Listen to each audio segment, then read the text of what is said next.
langgam yung mais. Yan, bumili si Baba ng mais kahapon. So, ay, may langgam.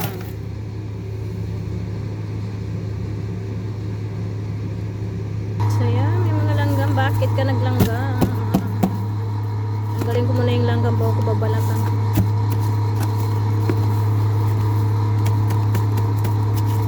Ay, umalis kayo.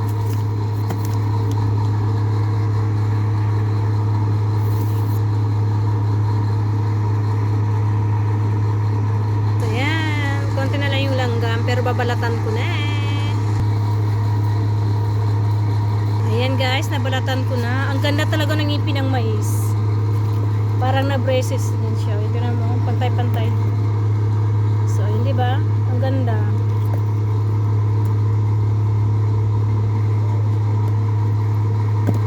So, natira ako ng dalawa. Hindi ko binalatan kasi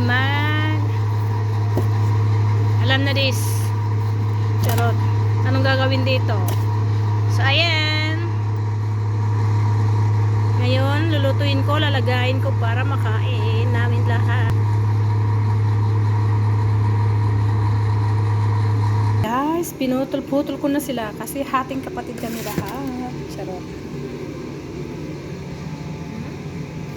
So, hugasan ko pa to kasi para mawala yung mga buhok-buhok nila.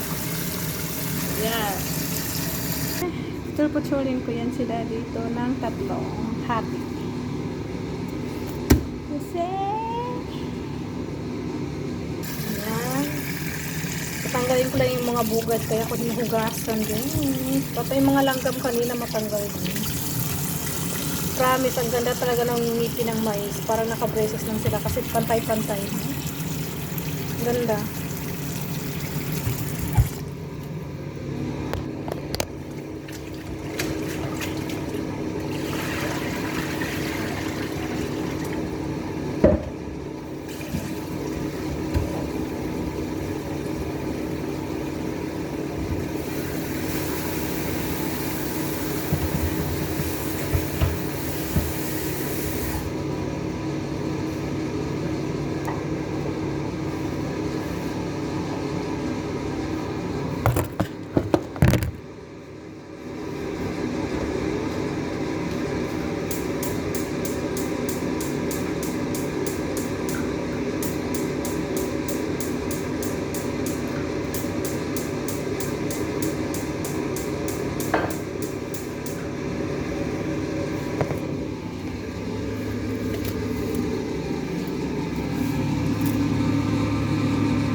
Ayan na guys.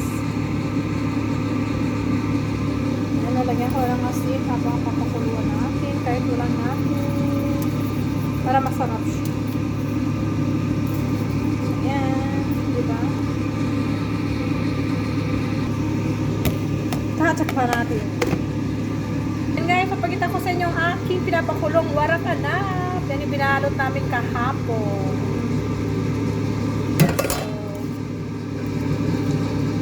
Mga dahon pala ito, tinapakon mga dahon. Mamaya, ilalagay ko ito lahat, itong lemon na to.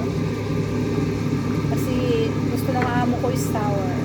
Sour, chess, hindi sa sweet. Magbabalat pa ako ng talong kasi gagawa ko ng beetroot salad. So, ayan guys, kumukulo na yung ating mais. Ayan na sila. Ang ganda ng kulay. Nag-yelo na sila. Pero ang ganda talaga ng ngipin ng mais. Grabe. Pantay-pantay talaga sila. Para talaga sila naka-braces.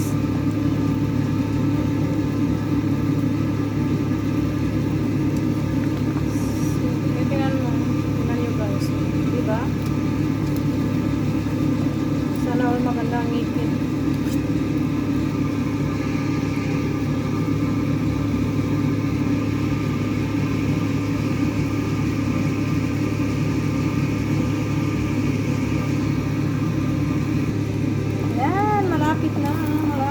Malapit na silang maluto. Matagal-tagal ko na. Pero ang ganda ng kulay. Iba kulay ang buhay ng mais.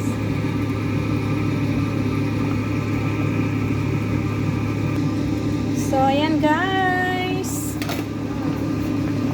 Naluto na, kaya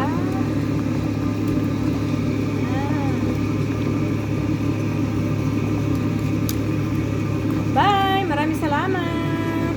Basta ang ganda ng ngipin ng mais. Paglalaban ko pa rin yung ngipin ng mais na naka-braces. Labos! Thank you for watching guys!